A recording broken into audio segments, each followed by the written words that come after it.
Again good morning dear students. Question number 10 है, बहुत ही important question है, बहुत ही मज़ेदार क्वेश्चन है, आपके दिमाग की बत्ती को खोल देगा ये। ठीक है, देखो ट्रिग्नोमेट्री में ट्रिक लगती हैं, ट्रिक अपने दिमाग को आपको खोल के रखना पड़ेगा, सब चीज़ें याद रखनी पड़ेंगी, तभी आप ट्रिग्नोमेट्री क्वेश्चन को सॉल्व कर पाएंगे। और ऐसे बहुत से बच्चे होते हैं जिन्हें ट्रिग्नोमेट्री करने में बहुत मज़ा आता है। क्लास 10th में, जब मैं क्लास 10 में था, whenever I was in class 10th I was very interesting to solve the trigonometry sum. Trigonometry करने में मुझे बहुत ही मज़ा आता था। ठीक है, अब देखिए हम बात करते हैं क्वेश्चन नंबर 10 की। In triangle P Q R right angle at Q. एक ट्रायंगल बनाया हमने, राइट एंगल कहाँ पे है? क्यू पे, तो ये पॉइंट क्यू हो जाएगा, तो इसको पी रख दूँ, इसको आर रख देता हूँ, तो ट्रायंगल पी क्यू आर बन गया। अब देखिए क्या कह रहा है, P R plus Q R equal 25 centimetre. वो कह रहा है P R plus Q R, इन दोनों साइडों का सम, ये साइड प्लस ये साइड कितनी है? 25 सेंटीमीटर है। और पी क्यू कितनी है? ये साइड पी क्यू कितनी? 5 सेंटीमीटर है। तो determine the value of sine P, cos P and tan P. Sine P कितना होगा? P upon H. ना पी पता है ना एच पता है, केवल बेस पता है। देखिए नहीं, ना पी पता है ना एच पता है, केवल बेस पता है। तो पहले हमें ये भी निकालना और ये भी निकालना है। तो पाइथागोरस थ्योरम तो लगा ही सकते हैं हम, पाइथागोरस तो लगा ही सकते हैं, ला सकते हैं, नहीं लगा सकते हैं, क्योंकि पाइथागोरस तो थ्योरम तब लगेगी जब एच हाइपोटेनियस, परपेंडिकुलर और बेस में तीनों में से दो चीज़ पता होंगी। यहाँ तो केवल एक ही चीज़ पता है, तो इसका मतलब क्या लगेगी? ट्रिक लगेगी। क्या लगेगी? ट्रिक। तो देखिए गिवन क्या हमें, गिवन क्या है? P R plus Q R equal to 25 ये है, and P Q equal to 5 centimetre, जो भी है, सेंटीमीटर लिख रहा हूँ मैं, ठीक है, यूनिट नहीं लिख रहा हूँ, आप चाहें तो लिख लें। अब मैं पाइथागोरस थ्योरम को यूज़ करता हूँ, बाय पाइथागोरस थ्योरम। वही हाइपोटेनियस का square equal to perpendicular square plus base का स्क्वायर। हाइपोटेनियस कितनी है इसमें? पी आर है, तो पी आर का स्क्वायर, और पी परपेंडिकुलर कितना है? पी कितना है? क्यू आर है, तो क्यू आर का स्क्वायर, और बेस कितना है? पी क्यू है, तो पी क्यू का स्क्वायर। ठीक है, अब देखिए पी आर का स्क्वायर और क्यू आर का स्क्वायर तो पता ही नहीं हमें क्या पता है? पी क्यू का स्क्वायर पता है 5 है, 5 का स्क्वायर कितना आएगा? 25। ठीक है, अब देखिए मैं इस क्यू आर को यहाँ ले आता हूँ, क्यू आर स्क्वायर को वाले टर्म को यहाँ ले आता हूँ, तो कितना हो जाएगा ये? पी आर का स्क्वायर माइनस क्यू आर का स्क्वायर हो गया, यहाँ पे 25 बचे रहा। अब देखिए इसके फैक्टराइजेशन कर लूँगा मैं, आपको पता है ना कि A square minus B square तो A plus B minus B होता है, तो ऐसी A plus B minus B मतलब P R plus Q R, ये हो गया, into P R minus Q R equal to 25। अब देखिए यहाँ से रिटर्न आया, P R plus Q R तो दिया हुआ है उसने 25, तो यहाँ पे वैल्यू रख दूँगा 25 ना, P R plus Q are दिया 25, तो P R plus Q are 25 रख दूँगा यहाँ पे, तो यहाँ पे 25 हो गया है। यहाँ कितना बचा? P R minus Q are, देखिए ये बचा इक्वल टू 25। ठीक है, 25 को यहाँ ले आऊँगा, कट जाएगा, कितना आएगा? 1 आएगा, तो क्या आ गया? P R minus Q R equal to 1। Equation number 2, equation number 1 मान लिया। ठीक है, by solving equation 1 and equation 2 elimination method से करेंगे। देखो दोनों को ऐड करेंगे, इस इक्वेशन को क्यू आर और क्यू आर कैंसिल हो जाएगा, पी आर और पी आर 2 पी आर हो जाएगा, 25 प्लस 1 26 हो जाएगा, तो 2 पी आर इक्वल टू 26 आएगा। पी आर कितना होगा? 26/2 हो जाएगा, मतलब पी आर कितना आएगा हमारे पास? पी आर कितना आएगा? 13 आ जाएगा। ठीक है, अब पी आर की वैल्यू रखी यहाँ पे 13, यहाँ पर रफ में कर लेंगे अपना, ये रफ में करेंगे, पी आर इक्वल टू 13 का, तो क्यू आर कितना आएगा? यहाँ पे 13 है तो यहाँ आके माइनस आएगा, 25 में 13 कितना? 12 आएगा, तो क्यू आर कितना आएगा बेटा? 25 13 12। देखो ये आ गई वैल्यू, आ गई। अब देखिए नाउ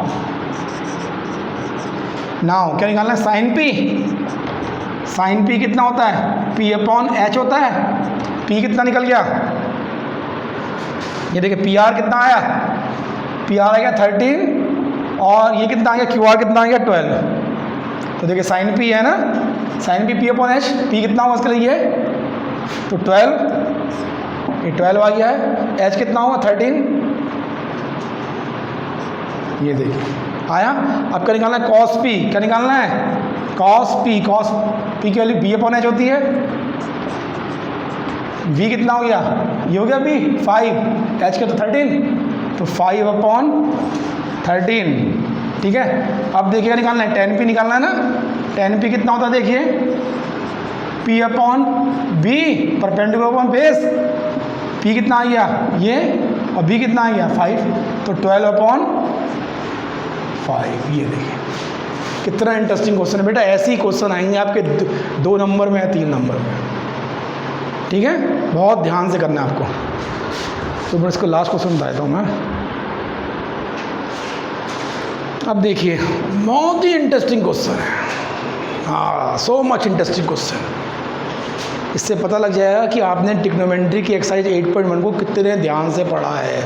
उसके इंट्रोडक्शन को जो मैंने बताया है वो भी पढ़ा है आपने ढंग से और बुक में भी देखा है, ठीक है। तो देखिए state whether the following are true और false, justify your answer. Justify मैं नहीं करूँगा, आपको समझा दूंगा, लिखूंगा नहीं। तो value of tan a is always less than 1।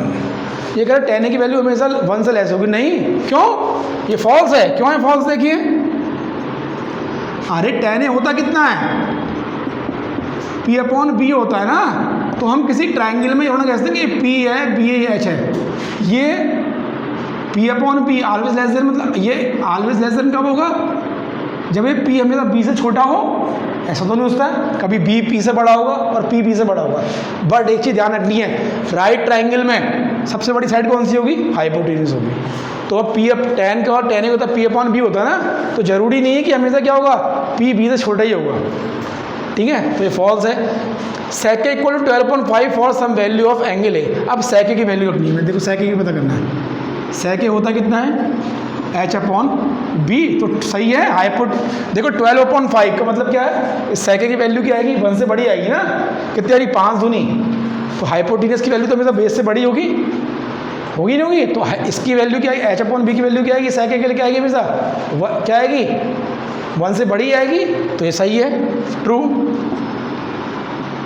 अब देखिए cos a is abbreviation for cosecant of angle a। नहीं, गलत है ये। कोसेकेंट का फुल फॉर्म क्या होती है, शॉर्ट फॉर्म क्या होती है, कॉसेक a। इसकी एब्रिविएशन ये है, ना कि cos a, ठीक है। आप पढ़ेंगे sec की क्या होती है, फुल फॉर्म क्या होती है, सेकेंड, ठीक है। अब ये तो क्या, इसका मतलब क्या है, फॉल्स है। अब देखिए cot a is the product of cot and a। अरे भैया अगर मैंने ये लिखा है cot a, तो इसका मतलब ये नहीं है cot इंटू a, इसका मतलब है एंगल a का cot रेशियो, ठीक है। ये प्रोडक्ट नहीं होता है, तो ये क्या है, फॉल्स है। अब ये देखिए sine theta equal to 4/3 for some angle theta. अरे भैया साइन थीटा होता क्या है, p अपॉन h, ये 4/3 आ रहा, मतलब साइन की वैल्यू इसमें क्या हो रहा है, हाइपोटेन्यूज बड़ा है ना, ये देखिए परपेंडिकुलर अपॉन h है ना, तो 4/3, इसका मतलब हाइपोटेन्यूज क्या है, परपेंडिकुलर तो छोटा है, ऐसा तो कोई पॉसिबल है नहीं, क्योंकि हाइपोटेन्यूज का सबसे बड़ी साइड होती है। तो उसका मतलब ये क्या है, फॉल्स है। क्या है, फॉल्स है। देखिए सब कुछ आपको इन्हीं से मिलेगा।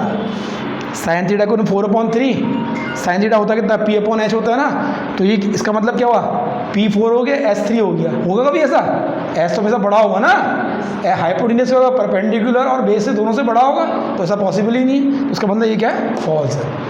तो आपकी एक्सरसाइज खत्म हुई बेटा। मैं समझता हूँ कि आपको सबको डिफिकल्टी लग रही होगी इस ट्रिग्नोमेट्री की 8.1 एक्सरसाइज करने में।